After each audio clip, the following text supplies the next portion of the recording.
Okay, class, this is our 3-digit addition and subtraction notebook.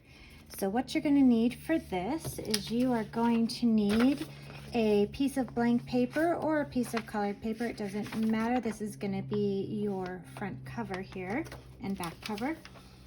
And then you will need 1, 2, 3 pieces of lined paper or graph paper. And then what you're going to do is you are going to take, the first thing you're going to do is you're going to take your blank paper or your colored paper and you're going to fold it in half, nice and neat. I believe this is hamburger style folded, right? Okay, and then you can set that aside. Then you're going to take your lined paper or your graph paper. You're going to make sure it's all nice and neat together so it looks like it's just one piece of paper, but it's really 3. And then you're going to fold that in half, hamburger style as well. Okay, and then you're going to take these 2 pieces of paper here, your blank paper and your lined paper or your graph paper, and you're going to put your graph paper, lined paper inside, fold part up against the fold part here. Okay, just like that. Make sure it's kind of in the middle there. Okay, so it kind of looks like a book now, right? Then you're going to take a stapler and you're going to staple. Don't staple way down. Staple right kind of at the top here.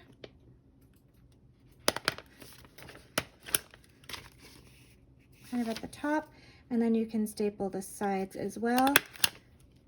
Nice at the top there.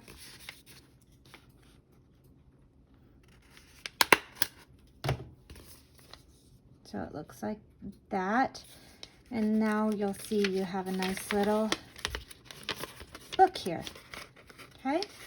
And then, I've already done this one, but what you're going to do is you're going to make sure you write your name on your book, nice and neat. And then you're going to write the title, 3-digit addition and subtraction notebook. And you can draw on that if you would like, right? So please write the title, 3-digit addition and subtraction notebook, right here on the front page. Okay, now there is a template of this. If you would like, if you don't want to do this from scratch and you'd like to use a template, there is a template on our Canvas site. Right in the module there's a template that you can print out and use that as well.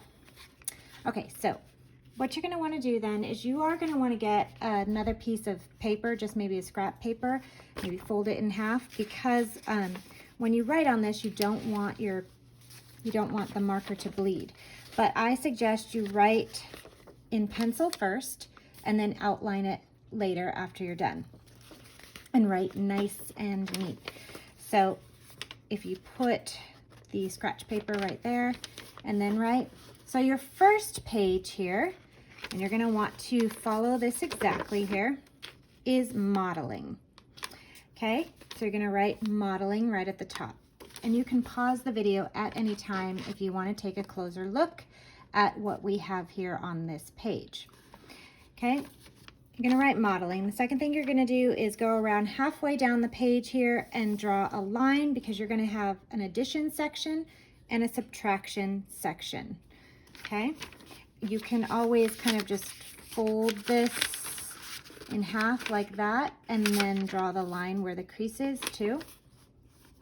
So this is your problem, and you do need to use this problem here.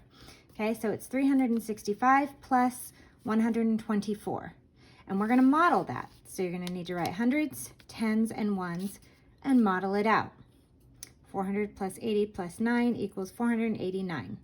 Now we're going to use the same problem but subtraction. 365 minus 124. So we're going to model out the 365 and then use a different color to subtract. 200 plus 40 plus 1 equals 241. So again, you can pause at any time if you need to take a closer look at that. Okay, next page is going to be break apart, and we are using the same problem. Break apart. 365 plus 124. And we're going to break that apart into 300 plus 60 plus 5 and 100 plus 20 plus 4 equals 400 plus 80 plus 9, 489. You should come up with the same sum. This is also called expanded form.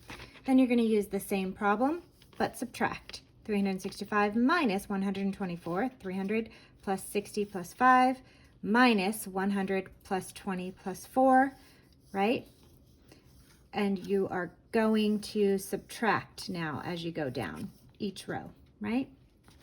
And you get 200 plus 40 plus 1 equals 241.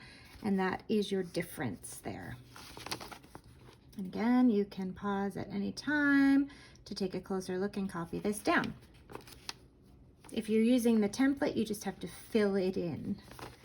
Okay, next page is going to be estimation, or making nice numbers.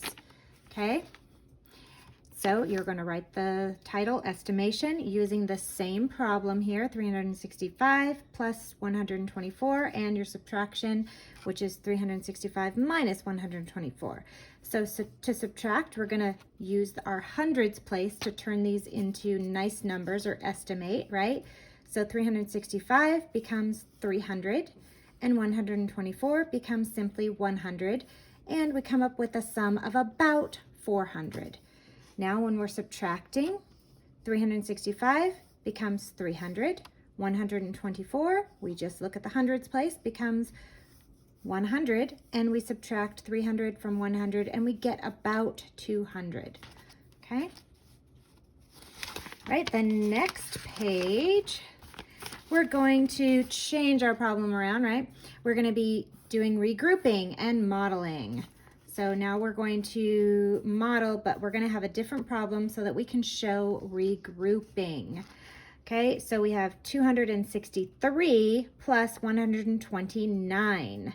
All right, so we're going to go ahead and draw that out, model that out, show your regrouping of the ones, 10 ones into 110, right? I've explained it over here for you as well. And then you're going to make sure you have your subtraction side here. And what's really important is when you get into subtracting and you know you have to regroup, you need to write down the rhyme here. More on top, no need to stop. More on the floor, go next door. Make sure you write that rhyme down. If you are printing out the template, it's already there, but I want you to make sure you highlight it so that you're reading it, so that we have that rhyme in our heads and we know that we cannot only have 3 things and subtract 9 from 3, right? We have to go next door because there's more on the floor, right? In our first problems, we didn't have to regroup because there was more on top, right? 5 is more than 4. But now when we are modeling our regrouping, we will need to, more on the floor, go next door, right? So you can go ahead and pause this. And I've also explained over here that I had to regroup 110 into 10 ones, right? So I showed my regrouping. Please show your regrouping. I don't want you just to model the answer. You need to model the whole problem and what you're doing with the problem to figure out your difference and your sum there. Okay, so you can pause it at any time to take a closer look at this, and you should be writing nice and neat and copying exactly what I have, right? Using the same problems as well, please. Now, the next page is our regrouping, and we're going to show it on the problem this time. Now we're going to regroup, but we're going to show it on the problem. We're using the same problem here, 263 plus 129 and 263 minus 129. So here's where we're going to show it on the problem, and I've even listed out the steps here that I've taken. So you're going to want to do that too.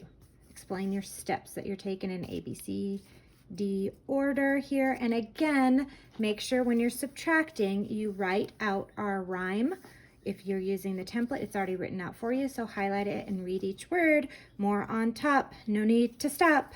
More on the floor, go next door, right? And so here we've shown what we actually do, right? We start with our ones always, so we're starting with our ones always, right? Here when we add 3 plus 9 equals 12, we can't put 12 down there. We have to regroup these 10 ones into 1 10 up there. And then when we subtract, we can't subtract only 3 things, right? Well, we have only 3 things. We can't subtract 9 things, right? We don't have 9 things, so we need to go next door. We need to regroup 1 10 into 10 ones. So now we have 13 ones. We have 13 ones here, and this becomes a 5 instead of, or 50 instead of 60, right? So we have to change those two numbers there. And now we have 13 things and we can subtract 9, right? And I've written it out here too. Ones, 3 minus 9. I can't do that. Go next door, right? And then I take 1 10 from 6 and give it to the 3, okay? And that's 6. If I take 1 10 away, I have to show that I've taken 1 10 away, it becomes 5. And then my hundreds column, I just need to subtract 200 from 100, right? Okay, so I'll leave that there so you can kind of see what I've done. All right, and our last page here is a word problem. Now with this, I do want you to use the same numbers that I've used, but you can change the scenario around if you would like. If you don't want the kids going to the zoo, maybe they go to the park or to Disneyland or something like that, right? So you can change that around, but please use the same numbers, and up here you're adding, and down here you're subtracting. So same numbers, and you get the point there. Okay, so here we have, there were 367 kids at the zoo on Friday and 214 kids at the zoo on Saturday. How many kids were at the zoo on both days? So you're going to show you're working out the problem here, turning it into pictures and numbers, right? So I have my 367 kids on Friday and 214 kids on Saturday. How many in total I'm adding, right? And then here I have my subtraction down here. There were 367 kids at the zoo in the morning. In the afternoon, 132 kids left the zoo. How many kids stayed at the zoo? So if kids left, we're dealing with subtraction. So we're going to work out our problem over here, turn it into pictures and numbers. So I have 367 kids at the zoo. And then how many left? So minus 132 kids left. They went home right here, right? So how many kids stayed at the zoo? 235 kids stayed at the zoo. So that is your last page there. Feel free to draw pictures on there, but I want your writing to be nice and neat and legible so that you can read it, so that you can use this notebook to help you throughout the rest of the year with our 3-digit addition and subtraction. Okay, so I hope you have fun with that.